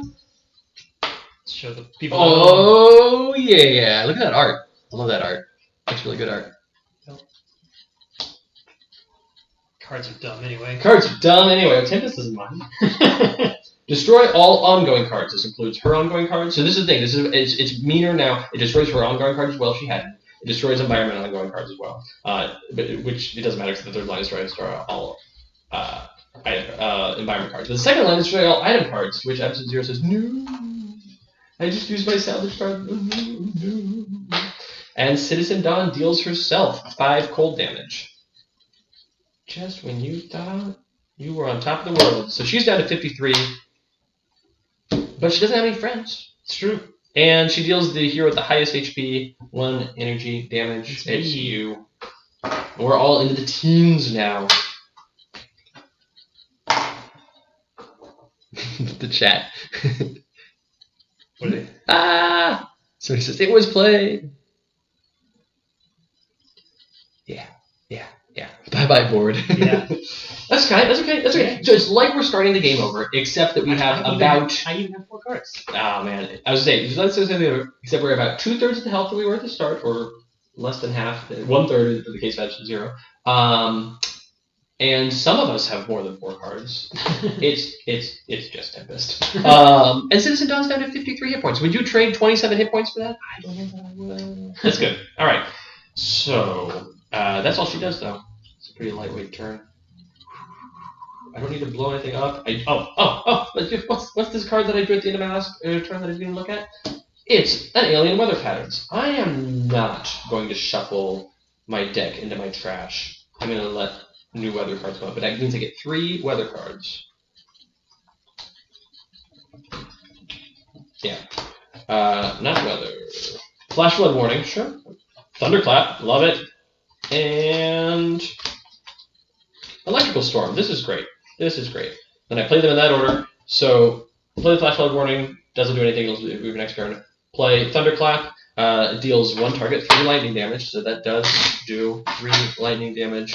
To Dawn, bring her down to 50. You folks have seen Flash Flood Warning and Thunderclap before, but you haven't seen Electrical Storm.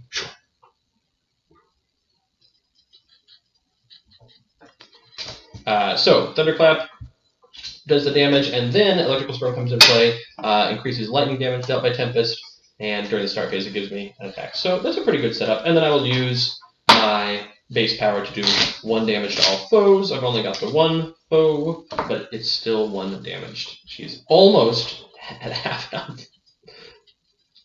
Alright. That is Tempest Turn. No. Absolute Zero cries. Man. It was rough. Yeah, I've got this. So, here we go. Modular Repair. I salvage an item card. I will salvage the Isothermic Transducer. You may play 1 card. I put the Isothermic Transducer in play.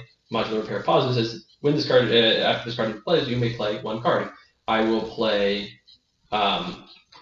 Conductive Installation, draw 1 card, collect 1 item card. I will collect my null point calibration unit. I have another copy in my deck. I know it to be true. Now you may play 1 card. I may play a card when, and actually have nested card plays now. I will play. I can't keep a good Absolute Zero down. I will play Cryofield Projector. +1 cold damage dealt to Absolute Zero. -1 fire damage dealt to Absolute Zero. Which means it's going to be a less damaging round for me, but a more healing round, and also get all my stuff played out. So that is the card play after that. I get 1 more card play, and I will play Thermal Shockwave to get another power out. And then Modular Repair finishes doing its business. I deal myself 1 fire damage, which is reduced by 1 by the Cryofield Projector, so I'm 0. And I will deal myself 1 cold damage, which is increased by 1 by the Cryofield Projector, which is 2. So I'm at 15 health now, and I have a different loadout than I had a second ago. But I have a loadout once again. I use my base power, and there's no point in dealing myself a point of fire damage because it would be reduced. So I'll deal myself a point of cold, which is 2 cold. So I'm up to 17, and I've got Isothermic Transducer, null point calibration unit, Cryofield Projector, and Thermal Shockwave. The only cards you haven't seen Conductive Installation, which is a shame because it's a nice looking card. Look at that. Amazing. You haven't seen Cryofield Projector. Oh, he's having a rough time. And if you didn't catch it, the start phase text on that is going to blow up the Cryofield Projector. So we're going to see a cool effect at the start of the next turn. And this is the new power that I got, which I am not going to use this turn. Yes, I am. No, I already used this one. That's better. That's better. I'm good. I draw a card. Finish. Your turn. Well, nothing's protecting Dawn right now. It's true. So I'm kind of inclined to go ahead and license barrage. No reason not to. Not like full up. Yeah, but like, yeah, might as well. So I'm going to deal Dawn 17 melee damage. Pretty tasty. And then We're down to 32 health. Shuffle up my Trish. Mm-hmm. That's my only play this turn, which is incredible for Check-On. My power would do the huge. Reveal the top part of my soon-to-be shuffled deck. Daniel Payne says, Visionary be like, shouldn't have left me out of the new base game. Enjoy the Auroras. Yeah, Visionary is not in this new base game. It's a different set of 12 heroes. It's the only one that was in the original Aurora edition. And she is historically the one that you want for stopping the devastating Auroras from Citizen Dawn. But not trouble. Oh, great! Pushing the limits. This will be great. I'm going to go ahead and keep this one. It'll be good to get stuff set up. And then Somebody says I'm supposed to email them something. I missed it in the chat. Did somebody email me? I don't miss any emails yet. Okay. that's me. That is you. It's 3:20. We're in good shape here. We need to finish up in half an hour. I believe in our ability to do so. She's down to 30 hit points. Hit point a minute. Trivial. Used a power. Yep. Drew a card. You're all good? Yep. All right. Hangar Bay. When this card is destroyed, bad things happen. Start phase, things happen. Nothing happens right now. I'm going to go a little faster now that we've seen enough of this and you've seen the terrible things that happen. Start phase, nothing. Play a card. Devastating Aurora. Oh, no! Come on! Hey, you wanted to damage a minute. There's going to be 5 damage at the end of this. Well, that's true. That's fine. I don't think I have any... This has bought us 5 minutes of playtime. There you go. It's got you for 5 minutes of playtime. None of these things have on-destroy effects. Ooh, Absolute Zero, can you come back to a full build twice in a row? We'll find out. When this card is destroyed, each target deals itself 1 fixed psychic damage. Look at that, the spare damage even. Well, at this point, it's just a cakewalk. She destroys every... Oh my gosh. Double Devastating Aurora. Hypothetically possible. Yeah, down 26. We got this. if only we had vision. If only we had Visionary. Or Wraith. Wraith would have helped. Anyway, alright. Well. And the shield hits the hero with the highest HP, which I think is you at 18. Yeah. She hits you for 1. Just to be like, by the way, don't forget. Still a threat. You laughed at my 1 damage in the past. No more. Tempest, what do you want to do? Cry? Goodness. Wow. No, yeah, no, I don't need that. Yeah, okay. This could maybe work. Reveal the top card of each hero deck. Replace any non-item cards revealed this way. Play any item cards revealed this way. It is not an item. Okay, put it back on the top. Dang it! I was hoping I would get a HUD goggles for you or a useful item for Absolute Zero. Then each hero draws a card. So everybody draws the card that they looked at, but there was a chance that I could have gotten some clutch items out there. Tempest is going to put 1 point of damage on Dawn. I don't hurt you as much as you hurt yourself. And now we are to Absolute Zero. Okay, buddy. Yes! Modular repair! Thank you, Tempest. Modular repair. I will get out my isothermic transducer. Goes to my hand. I play it. When I play it, I can play a card. Ooh. That's fine. I play Frostbound Drain. I deal 1 on hero target 3 cold damage. Then, the next line of it is Absolute Zero deals himself 3 fire damage. Sure.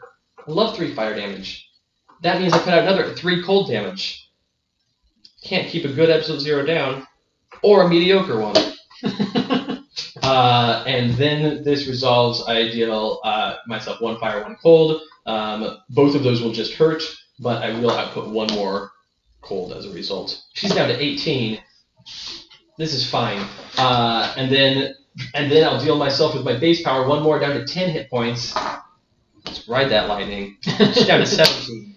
This is as much damage as you did last week. You just do that same amount of damage again. Oh, yeah. Then we're fine. Yeah, I'll get right on it. Yeah, please, thank you. It's your turn. I'll start with pushing the limits, Sure. which is still, having played it like 3 or 4 times now, it's still never actually dealt me any damage.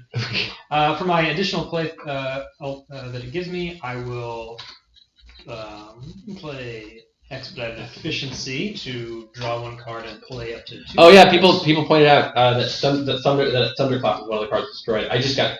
Wait, hold on. Yeah, no, Thunderclap was one of the cards destroyed. I was just so sad about a double Aurora that I forgot that I got to do 2 lightning damage to her, and I can do it in an order that I do it while the wait, hold on, is it lightning or is it Sonic? Sonic. So I can't get the bonus from, but still 15. Thank you, chat. Sorry, I was just so distraught by the Auroras. All right. Expedited Efficiency has given me play up to 2 cards. I'm going to drop Synaptic Interruption. Yeah, that's the reaction. Yeah, my reaction. I'll show people that. Thank you. Very kind of you. Let me show people this card. Won't do anything right now, but You probably will soon. And then Accelerated Assault, I will deal each non-hero target 1 melee damage, so It's something. tit for tat. Down to 14. We've got her lower health than any hero not named Absolute Zero. Reveal the top card of my deck, draw it, or discard it. It is a Sonic Vortex, which I will keep because I don't have any better damage right now. And then I will draw for my usual draw, and then I will draw another one for pushing the limits. Man, got some cards in here. All right, environment card. Medical Bay, +1 to all HP recovery. Well, if only they had any like major healing characters. I mean, Tempest has some good stuff, but also Tempest has no stuff. Start phase things will happen, but we'll deal with those in the future. Oh yeah, sorry. Medical Bay. You said Visionary wasn't in the game. She isn't, but she's here on this card to taunt us. Wouldn't you like to have a Visionary? Too bad I'm only in the art. Haha. All right, that is the environment turn. Start bounce turn. The only thing that happens is she says, "Check this out," and plays another devastating Aurora. She doesn't. She plays a blinding blast. She deals each hero target 2 energy damage. Youch. Absolute Zero is fine. Then each hero discards a card. Less than fine. I'm going to drop a copy of Synaptic Interrupt because I've already got one. Sure. I am. Oh no! This is fine.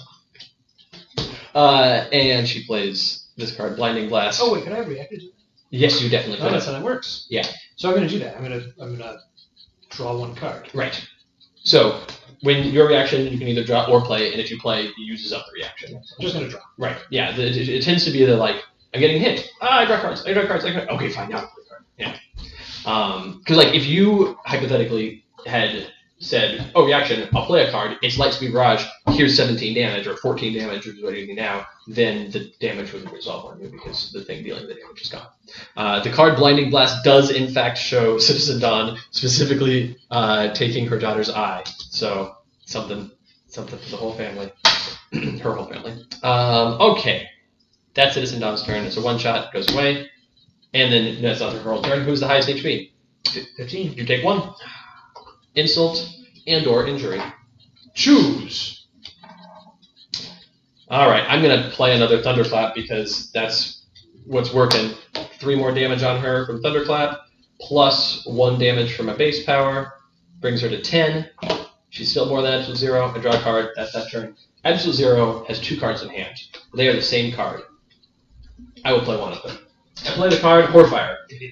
Absolute Zero deals 1 target 2 cold damage. It's her. She's down to 8. Absolute Zero deals 1 different target 2 fire damage. It's him. He's down to 6, but he outputs 2 cold as a result, and she's also down to 6.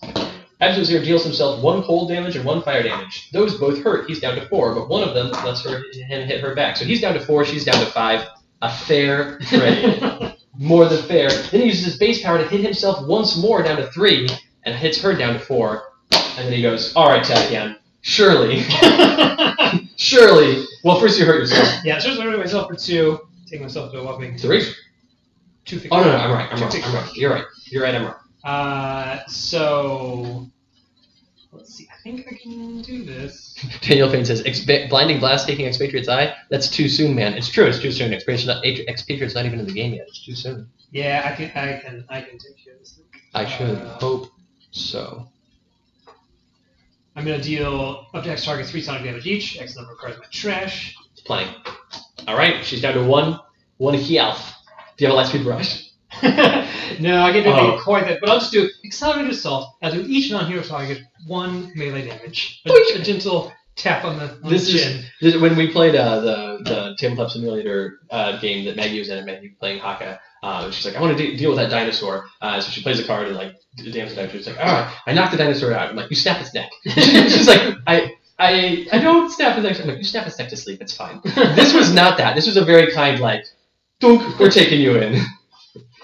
We won! And Absolute Zero had 3 hit points. 12 for me. 14 for Tempest. So we were doing pretty good, but man. And I will say, Absolute Zero had the worst sort of things happen. He didn't start with the cards he needed in hand, but was able to get them out immediately anyway. He had his whole setup wiped twice in a row, and came back fully from it once, and then back from it a second time enough to be a significant threat. So that's a common question people have. It's like, Absolute Zero, once you get rid of his stuff, he's useless. I'd say you did a good job. Yeah. Did a good job. All right. Questions in the chat. Yeah. Awesome. Good. We've got at least 15 minutes to hang around for questions while we pick all this up. Jed, do you have any questions? No, I thought this played extremely smoothly. I like it. I like the new art. I like some of the new mechanics. Oh, that's great. It's a fantastic setup. Jed and I, do you mind if I share a bit of our personal business / upcoming plans? Sure. All right. So I am historically spill that tea. Horrible at taking vacations or even breaks of any sort, and however, right after the Kickstarter ends, Jed and I are in each other's bubble for quarantine pandemic purposes, which is why he's the person playing this game with me. And we're both vaccinated. And we're both fully vaccinated. And so right after Kickstarter ends, we are taking a brief vacation where we go out to some beautiful vistas and climb rocks together, because in fact Jed is my rock climbing partner, and we used to climb rocks at least once a week. Back in the before times. Yeah, sometimes even more. So we are very excited to do that. And I tell you this now so that you have the context. Jed, should I bring this with us on our trip for our in-between climbing rest days? Sure. Because I could do that. Yeah. It's my copy. My copy of the game. The insert's wrong. I hope that's okay. That is the wrong insert in the box. I'll forgive it this once. All right. Just because it's a special. Oh, by the time though that we go on the trip, I actually probably will have the correct insert. Well, whew. All is forgiven. All right. That's very generous of you. Still, did you have a nice time? Now you're thinking about hitting the keyboard? She's slowly melting off this corner of the table here. All right. How many copies of each card in Bunker / Baron Blade's deck? Wow, that's a question. 20. I'm going to make things up. Wow. There's actually only 2 cards. Well, they've seen a bunch of the cards from their decks. But no, Jed's right. There's 20 copies of each of those cards that you've seen. And how that works, well, you'll find out when the game comes out. Jed, good job getting in on the lying to people. That's a grand tradition here. I do not care to pull out those decks and count for each individual card in them, so I'm not going to respond. What's Jed's barbecue order of choice? That's a good question. Well, that depends on the style of barbecue, I guess. So, and whether we're talking like kind of a lunch or more of a dinner. So remember, something you have to understand about me is I am really bad at favorites. Oh, sure. I'm the same way. Like they're used to that little thing. What's your favorite? And I'm like, I don't have a favorite. But I do have a favorite barbecue order. So Jed and I used to make a terrible life decision that was great, which was every time we went rock climbing, we'd go get barbecue we'd go get a big barbecue meal afterwards. And we're like, oh, wait a minute. Yeah, about 3 months into that, we realized this was not sustainable.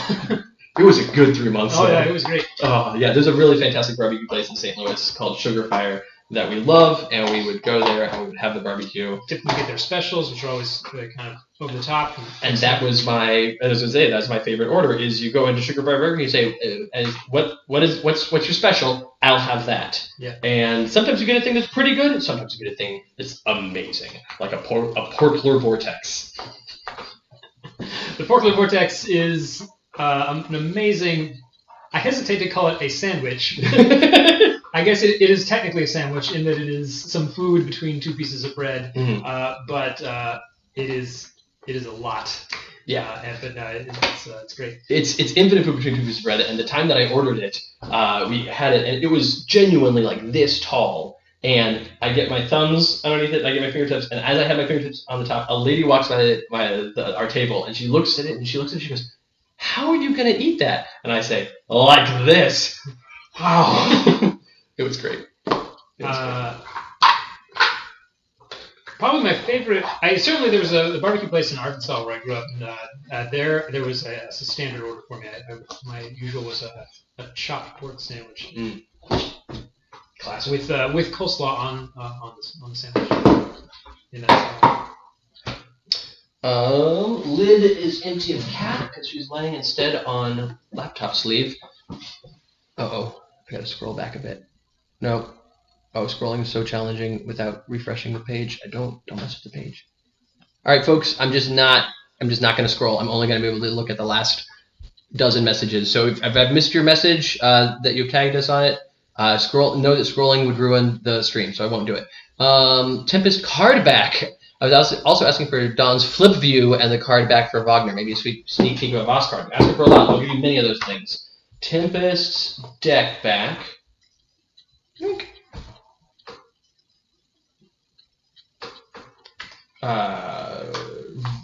Let's see. Don's character card flip side. Yeah, I wasn't gonna pick up the card partially the way through the game on that. Well, I'm not gonna. That's the character card. They're not gonna get to see boss's character card yet. No. So this is Don's character card, and her flip side. Very nice. Yeah. What else was there on the request? Wagner Mars base deck back. That's where's the last. Finish that off. Yep. Excellent.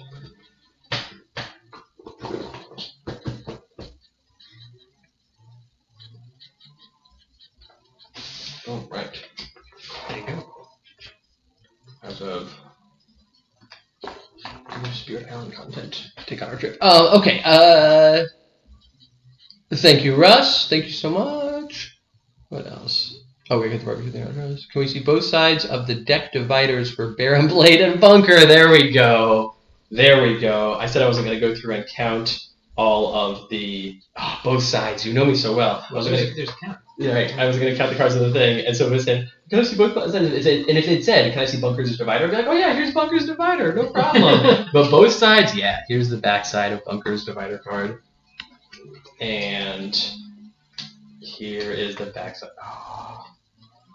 Clever. I like denying people the things they ask for, but if you ask in a clever way, I will allow it. I enjoy it. Okay, what else? Greater than game. Will you confirm anyone for the next expansion in addition to Dark Watch? I will not. Will you confirm anyone for the next expansion? No. Nope. The art is amazing. Thank you. It is amazing. Yeah, no, it's great. As earlier, is there any chance of a new Kvoth variant? It's unlikely, but that is not up to us. That's up to some author that you may know of. So, all right. Okay. All right. Yes. Great. Good times. Chance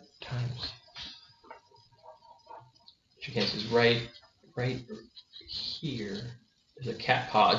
She's laying there. She's good. She's on the other table. She's reached out her paw. Just put one paw on the table. Thank you so much, Jed, for doing this. Yeah, this was very enjoyable. Yeah. It's nice to play a game with you. Yeah. I have not. And we won. We lost no heroes. It's close. Came close. Came close. I think we got kind of lucky that with some of the draws, Citizen Don't super feel lucky with the double devastating Aurora. But we didn't get any, right off the deck Citizen synergies. Right. No, we got an uncommonly kind Citizen play. Yeah. We saw fewer Citizens than I would have expected, and that can happen sometimes. That's but it's because she partially focused on doing things that really disrupted us instead. But that was good. And I will say, like, we probably should be playing on advanced mode.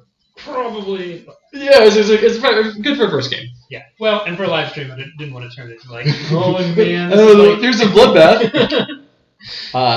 Somebody asked for Akash Buddha's critical event. No, that's a big one.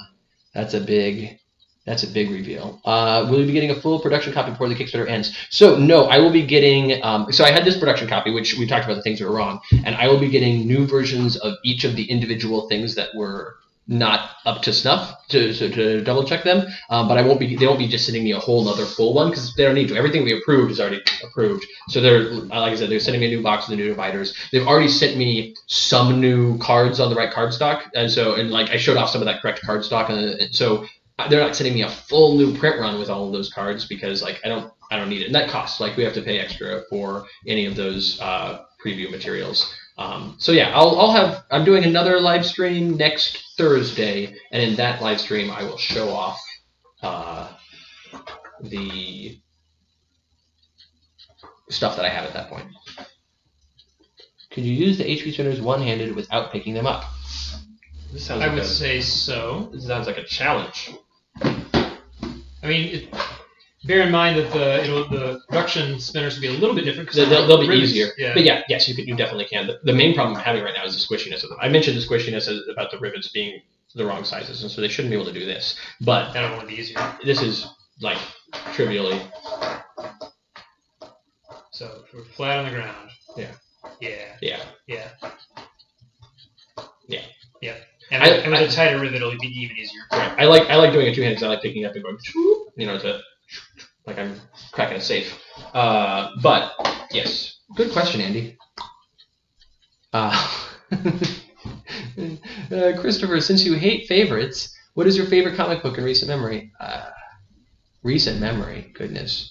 I really liked. Did you see the thing that it wasn't that recent? It was several years ago now. But the thing that the X-Men, that Marvel did with their X-Men line, where they essentially said, "Hey, we're going to take the original 5 X-Men and just bring them back as is, like through time." So you get yeah. And so there's like, all right, here's these kids from forever ago. They're back. And the first bit of that was really fun. And then it just like got mired in the molasses of everything is so much all the time. But I enjoyed the beginning of that arc.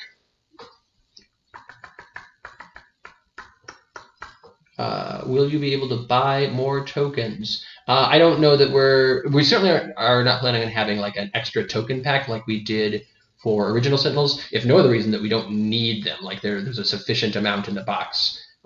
So we'll see what happens product-wise, but I don't believe that will be a problem. Russ, you mentioned that they're harder to read from across the table than tokens in terms of the spinners. I will say the new spinners, so these spinners, the window for seeing the numbers is shaped like the HP burst. And one of the things that we discovered that we did for the pre-production, that we got out of the pre-production copy, was that window made it a little bit tricky to see at some angles what the numbers were. As we said, okay, we liked having the HP burst on this, so let's instead put a graphic of the HP burst behind it and have a rectangular window for the numbers. So the numbers are in fact easier to read from more angles now, but it still has the feeling of the HP burst. So hopefully that is helpful information. All right, can you demonstrate a one-hand shuffle for us? Chris, I cannot. I said I wouldn't do it on stream. I'm very out of practice. I mentioned at one point that I used to be able to hold a deck of cards and shuffle it with one hand. This was years ago, and I was like mediocre plus at it at that point. I am certain that I would ruin it now. You could regale them with piano playing.